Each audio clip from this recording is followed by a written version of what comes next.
Hello les amis, je vous retrouve pour une nouvelle vidéo sur le football français et la Ligue 1 et je vais vous présenter le match Strasbourg contre Paris Saint-Germain. C'est un match qui a lieu ce samedi 3 mai 2025 à 17 h pour le compte de la 32e journée du championnat de France de football de Ligue 1 saison 2024-2025. Alors Strasbourg, c'est le 7e du classement qui reçoit le PSG le premier. Dans cette vidéo, on va revenir sur le classement de la Ligue 1 avec les statistiques des deux équipes. On verra ensuite le classement des meilleurs buteurs et passeurs de Ligue 1 ainsi que pour ces deux équipes en Ligue 1, puis on enchaînera par tous les résultats et stats de tous les matchs joués, toutes compétitions confondues depuis le début de la saison par Strasbourg et le PSG, et on terminera par les compositions d'équipes et tactiques éventuelles, ce qui nous permettra d'avoir une idée et une tendance à cette rencontre. Alors pour ceux qui souhaitent voir ce match à la télé, sachez que vous pouvez le voir sur DAZN, et donc au classement, Strasbourg est 7ème avec 54 points en 31 matchs, 15 victoires, 9 nuls, 7 défaites, 51 buts marqués, 38 encaissés, plus 13 de différence de but.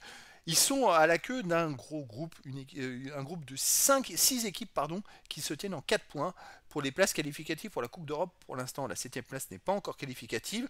Elle pourrait le devenir si le PSG remporte la Coupe de France. Mais après, voilà, il reste 3 matchs à jouer, 9 points possibles. Et c'est vrai que Strasbourg n'a qu'un point de retard sur la 4ème place, par exemple. Le PSG de son côté est en tête avec 78 points en 31 matchs, 24 victoires, 6 nuls, seulement une défaite, 84 buts marqués, 31 encaissés, plus 53 de différence de buts. Ils ont perdu la dernière journée à domicile contre Nice et ça a mis fin à leur invincibilité, donc c'est bien dommage pour eux. On va voir s'ils lâchent pas l'affaire aussi à Strasbourg. Ça va être la question puisque c'est un match entre deux matchs importants de Ligue des Champions. Donc ça peut être compliqué de jouer ce match-là pour le PSG. Vu qu'ils sont déjà champions depuis plusieurs journées, il n'y a pas d'enjeu spécifique. Pour les meilleurs marqueurs, pour le PSG, il y a Dembélé en tête du classement avec 21 buts. Ensuite, pour Strasbourg, il y a Emega, 4ème du classement ex-aequo avec 14 buts. Et pour le PSG, il y a 6ème du classement Barcola avec 13 buts. Pour Strasbourg, il y a aussi Santos avec 9 buts, Bakwa et Nanasi 5 buts, Habib Diarra 4, le Maréchal 3 buts. Pour le PSG, il y a aussi Ramos avec 7 buts, Doué et Lee 6 buts, Vitinha 5 et Hakimi 4 buts.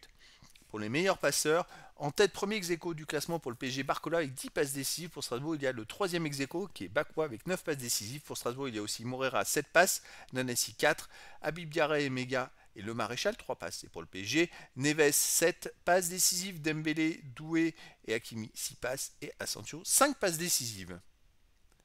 Les résultats toutes compétitions confondues cette saison: Strasbourg, 40 matchs joués, 16 victoires, 12 nuls, 12 défaites, 61 buts marqués, 56 encaissés, plus 5 de différence de but. Alors Strasbourg, c'est l'équipe en forme du moment. Il reste quand même sur 11 matchs de suite sans défaite. C'est exceptionnel avec 8 victoires et 3 matchs nuls.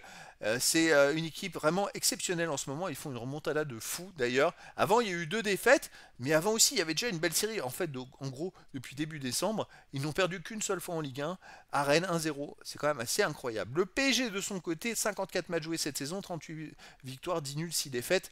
137 buts marqués, 54 encaissés, plus 83 de différence de but. Ils ont gagné 1-0 à Arsenal cette semaine en demi-finale allée de la Ligue des Champions. C'est une énorme performance et c'est vrai que le match à Strasbourg intervient entre ces deux matchs et le match retour. Donc ils vont plutôt se préserver pour le match retour. C'est plus important d'aller, puisqu'ils sont déjà champions de France, c'est plus important d'aller se qualifier pour la finale de la Ligue des Champions. Et d'ailleurs, vous voyez, hormis les matchs importants, le PSG en ce moment a un peu baissé de rythme. Et d'ailleurs, sur les 5 derniers matchs, il reste sur 2 victoires nulles et 2 défaites. Au niveau des matchs à domicile, Strasbourg, 9 victoires, 7 nuls, 4 défaites. Il reste sur 6 matchs de suite sans défaite avec 4 victoires et 2 nuls. Donc c'est vraiment une équipe très costaud à domicile. Le PSG à l'extérieur, 20 victoires, 7 nuls, 3 défaites. Bon là ils ont gagné à Arsenal 1-0. Avant ils restaient sur un nul à Nantes et une défaite à Aston Villa 3-2 alors qu'ils menaient 2-0. Et avant ils avaient enchaîné au moins 10 à 15 victoires d'affilée, toutes compétitions confondues. Ça reste quand même une énorme équipe. Alors le PSG même en ne jouant pas, ils sont quand même au-dessus de Strasbourg.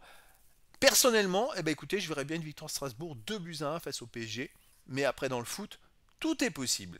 Au niveau des compositions d'équipe et tactique pour Strasbourg, on aurait du 3-4-2-1 et gardien Petrovic, défense Sarr, Doucouré, Omoba, Midele, milieu de terrain Bakwa, Diarra, Santos, Morera, attaquant, milieu offensif, Nanasi et le Maréchal, attaquant Emega. Et pour le PSG, on aurait du 4-3-3, gardien Donnarumma, défense Hakimi, Marquinhos, Pacho, Mendes, milieu de terrain Ruiz et Jérémy Neves, attaquant Doué ou Kvaratskhelia, Dembélé ou Ramos. Alors moi je penserais plus pour Ramos parce qu'à mon avis Dembélé ils vont pas prendre de risque puisqu'il s'est blessé à Arsenal cette semaine. Et puis Barcola. Donc voilà les amis, le décor est planté entre ces deux équipes et donc je vous donne rendez-vous ce samedi 3 mai 2025 à 17 h pour le match de football de la 32e journée du championnat de France de Ligue 1 saison 2024-2025. Strasbourg, le 7e du classement, reçoit le Paris Saint-Germain, le premier. Voilà les amis, je vous dis à très bientôt pour une nouvelle vidéo.